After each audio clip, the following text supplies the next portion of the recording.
Hi friends, എല്ലാവർക്കും നമസ്കാരം. എല്ലാവർക്കും റാവുസ് കിച്ചണിലേക്ക് ഒരിക്കൽ കൂടി സ്വാഗതം. അപ്പോൾ ഞാൻ ഇന്ന് വന്നിട്ടുള്ളത് ഉണ്ണിയപ്പത്തിൻ്റെ റെസിപ്പിയുമായിട്ടാണ്. വളരെ സിമ്പിളായിട്ട് എന്നാൽ വളരെ ടേസ്റ്റി ആയിട്ട് നമുക്ക് വീട്ടിൽ തന്നെ ചെയ്തെടുക്കാൻ പറ്റുന്ന ഒരു ഉണ്ണിയപ്പമാണ്. ഇത് ഇത്ര സോഫ്റ്റാണ്.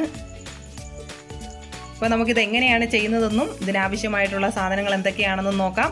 അതിനു മുമ്പ് നിങ്ങൾ ആദ്യമായിട്ടാണ് ഈ ചാനൽ കാണുന്നതെങ്കിൽ ദയവ് ചെയ്തൊന്ന് സബ്സ്ക്രൈബ് ചെയ്യുക. ഒപ്പം അടുത്തുള്ള ബെൽ ബട്ടൺ കൂടി ഒന്ന് ക്ലിക്ക് ചെയ്യുക. അതിൽ ഓൾ എന്ന ഓപ്ഷൻ ടച്ച് ചെയ്യുക. എങ്കിൽ മാത്രമേ ഞങ്ങൾ ഇടുന്ന സിമ്പിൾ റെസിപ്പീസിൻ്റെയൊക്കെ നോട്ടിഫിക്കേഷൻ നിങ്ങൾക്ക് ലഭിക്കുകയുള്ളൂ. അപ്പം നമുക്ക് നേരെ വീഡിയോയിലേക്ക് കിടക്കാം. ഉണ്ണിയപ്പം തയ്യാറാക്കാനായിട്ട് ഞാനിവിടെ എടുത്തിട്ടുള്ള സാധനങ്ങൾ: 1 കപ്പ് അരിപ്പൊടി എടുത്തിട്ടുണ്ട്. വറുത്ത പൊടിയല്ല, പച്ചപ്പൊടിയാണ്. പിന്നീട് ഇതിലേക്ക് മധുരത്തിന് ആവശ്യമായിട്ടുള്ള ശർക്കര ഉരുക്കി എടുത്തിട്ടുണ്ട്. പിന്നെ കുറച്ച് തേങ്ങ ചെറുതായിട്ട് അരിഞ്ഞ് നെയ്യിൽ വറുത്ത് കോരി എടുത്തിട്ടുണ്ട്. പിന്നെ 2 പാളയംകോടൻ പഴം അത് ഇതിലേക്ക് ചേർക്കാനായിട്ട് എടുത്തിട്ടുണ്ട്. ഒരു സ്വല്പം ഏലക്കാപ്പൊടി, ഒരല്പം സോഡാപ്പൊടി, ഇത്രയുമാണ് ഇതിനകത്ത് ചേർക്കാനായിട്ട് ഞാൻ എടുത്തിട്ടുള്ളത്. അപ്പോൾ ഇത് നമുക്ക് ഇതെല്ലാം കൂടെ ചേർത്ത് നന്നായിട്ടൊന്ന് മിക്സ് ചെയ്തെടുക്കാം. അപ്പോൾ ഞാൻ ഈ അരിപ്പൊടിയും ശർക്കരയും പഴവും എല്ലാം കൂടെ ചേർത്ത് നന്നായിട്ട് മിക്സ് ചെയ്ത് എടുത്തിട്ടുണ്ട്. അപ്പോൾ നമുക്കിനി ഒരു 10 മിനിറ്റ് റെസ്റ്റ് ചെയ്യാനായിട്ട് വയ്ക്കണം. അപ്പോൾ ഞാൻ ഇത് മിക്സ് ചെയ്തെടുത്തിട്ടുള്ള ഒരു പരുവം ഇതാണ്. ഈ ഒരു അളവിലാണിത്. ഇത്രയും ഒരു കുറുകിയിരിക്കണം, ഒത്തിരി വെള്ളമായി പോകരുത്, എന്നാൽ പിന്നെ ഒത്തിരി അങ്ങ് കട്ടിയാകാനും പാടില്ല. ഈ ഒരു പരുവത്തിന് ഇത് മിക്സ് ചെയ്തെടുത്തിട്ടുണ്ട്. അപ്പോൾ നമുക്കിനി ഇതൊരു 10 മിനിറ്റ് റെസ്റ്റ് ചെയ്യാനായിട്ട് വയ്ക്കാം. അതിനുശേഷം നമുക്കിത് ചുട്ടെടുക്കാം. അപ്പോൾ നമ്മുടെ മാവ് 10 മിനിറ്റ് ഇരുന്നതിന് ശേഷം എന്താ ഈ ഒരു പരുവത്തിനായിട്ടുണ്ട്. പൊടി ആയതുകൊണ്ട് ഒരു 10 മിനിറ്റ് വെക്കുന്നത് നല്ലതാണ്. പൊടിയൊക്കെ ഒന്നും അല്പം കുതിർന്നൊക്കെ വരാനെ കൊണ്ട് നല്ലതാണ്. അപ്പോൾ നമുക്കിനി ഇത് ഒരു ഉണ്ണിയപ്പക്കാര അടുപ്പത്ത് വെച്ചത് ചൂടാക്കിയതിന് ശേഷം നമുക്കിത് ചുട്ടെടുക്കാം.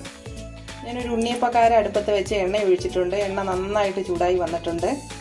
ഇനി നമുക്കിതിലേക്ക് നമ്മൾ റെഡിയാക്കി വെച്ചിട്ടുള്ള മാവ് കൂട്ട് ഒഴിച്ചു കൊടുക്കാം. അപ്പോൾ ഈ ഒഴിക്കുമ്പം ഇത് ഫുള്ളങ്ങ് ഒഴിക്കേണ്ട കാര്യമില്ല. ഈ ഓരോ കുഴിയിലും പകുതി ഭാഗത്തോളം ഒഴിച്ചാൽ മതി. കാരണം ഇത് പൊന്തി വരുമ്പോൾ കറക്റ്റ് പരുവായിക്കോളും. നമുക്കിതിലേക്ക് ഇത് ഒഴിച്ചു കൊടുക്കാം.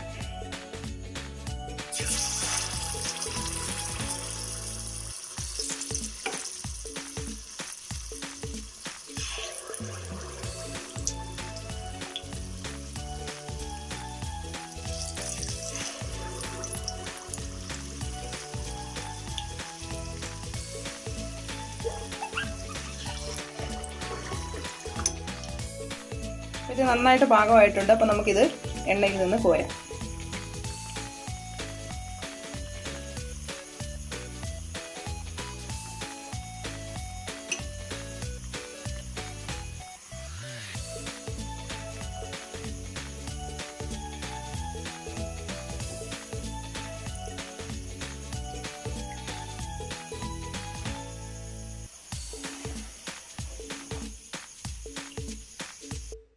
അപ്പോൾ ബാക്കി ഇരിക്കുന്നത് നമുക്കിതുപോലെ കുറേശ്ശെയായിട്ട് ചുട്ടെടുക്കാം.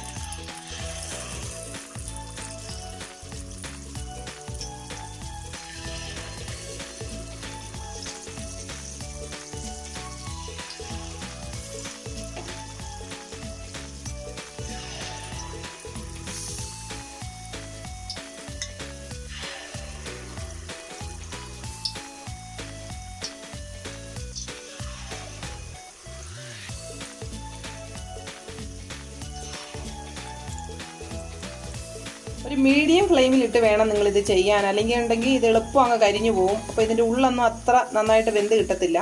ഒരു മീഡിയം ഫ്ലെയിമിലിട്ടതിന് ശേഷം വേണം ഇത് പൊള്ളിച്ചെടുക്കാൻ. അപ്പോൾ ഒന്ന് ഇട്ട് കൊടുത്താൽ മതി. ഒത്തിരി അങ്ങ് കരിഞ്ഞു പോകരുത്. കരിഞ്ഞു പോകാതെ ഇത് എടുക്കുകയും വേണം. ഇത് ഏകദേശമൊക്കെ ഒന്ന് പാകമായി വരുന്നുണ്ട്. എങ്കിലും കുറച്ച് സമയം കൂടി കിടക്കട്ടെ.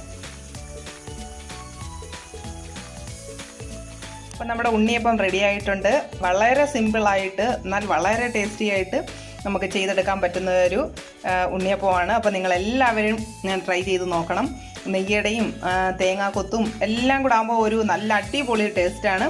അപ്പോൾ നിങ്ങളെല്ലാവരും ഇത് ട്രൈ ചെയ്ത് നോക്കണം. നിങ്ങൾ ഇഷ്ടപ്പെട്ടാൽ ഈ വീഡിയോ ലൈക്ക് ചെയ്യാനും ഷെയർ ചെയ്യാനും മറക്കരുത്. അപ്പോൾ നമുക്ക് മറ്റൊരു റെസിപ്പിയുമായി നമുക്ക് വീണ്ടും കാണാം. അതുവരെ എല്ലാവർക്കും നന്ദി, നമസ്കാരം.